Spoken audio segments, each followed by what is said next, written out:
when viewing had been done, there were defense wounds on his hands, the way his face was swollen on both sides, even the black eyes that were on his face showed signs that this was not someone who hit his head and ended up killing himself.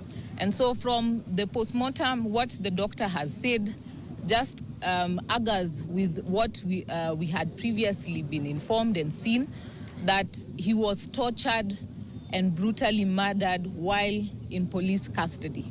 We want to know, as much as the IG of police has since released the people who have been indicted, we want to know who are the ones who picked him up from HEREBY, because we do not know if he was tortured on the way before he got to the police station, because no one was able to see him until the father was informed about his untimely death.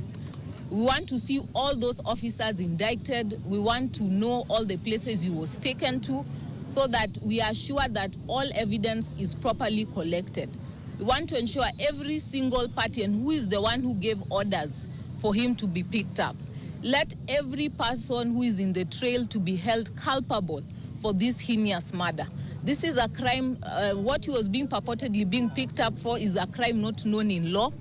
And therefore, we even saw Kevin, what happened. They took him round in circles and he was not charged at the end of the day. And also that is malicious as well, and they should also be held accountable for picking up Kevin. So if it wasn't for what happened, Alfred would have been free. Albert would have been free, would have been with his family, would have been released, because they would have not been able to hold charges. But they decided to take the law upon their hands. They decided to take his life. We are saying that we will not allow that this matter be swept. He was killed while in police custody. They have tried to take us through a bull and cock story, telling us how he hit his head and killed himself. We want every single officer held responsible, from the one who issued orders, to the ones who picked him up, to the ones that he was handed off to.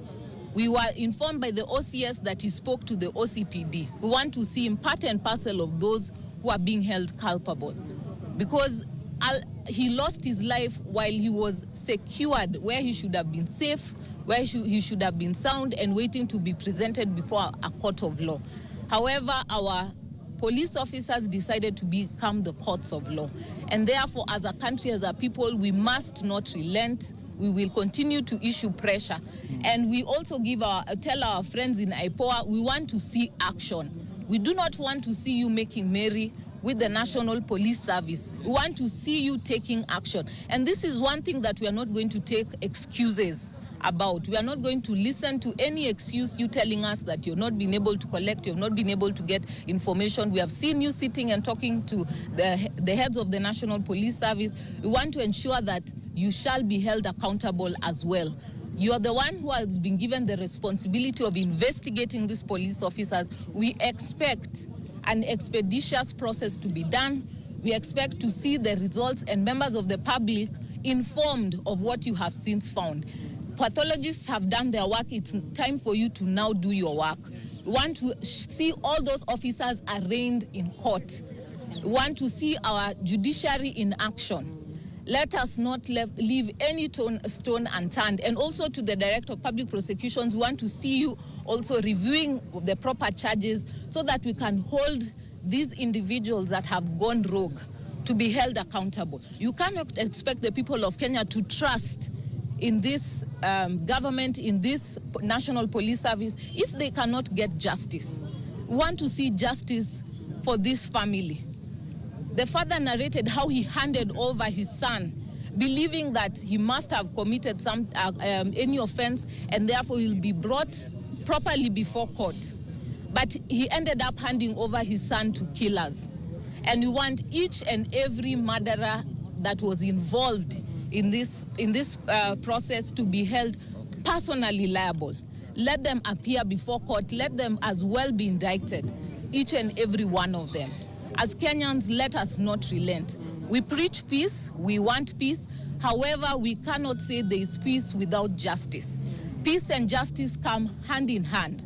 And so the government should ensure that we get justice. That's when the people of Kenya will get back the trust in this government, when they see action is being taken, it's an individual who made the decision to have him arrested.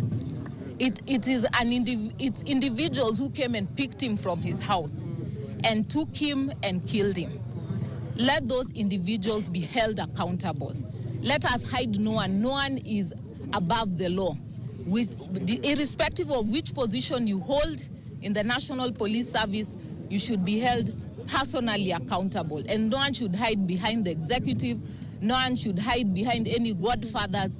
Let us ensure that each and every person who was involved should be held responsible before the honorable courts. And we hope to get a briefing as soon as possible from the IPOA and the chairperson himself, telling us what actions they have since taken and when can we expect that they present their file before the Director of Public Prosecutions so that we can be able to see the perpetrators brought before court.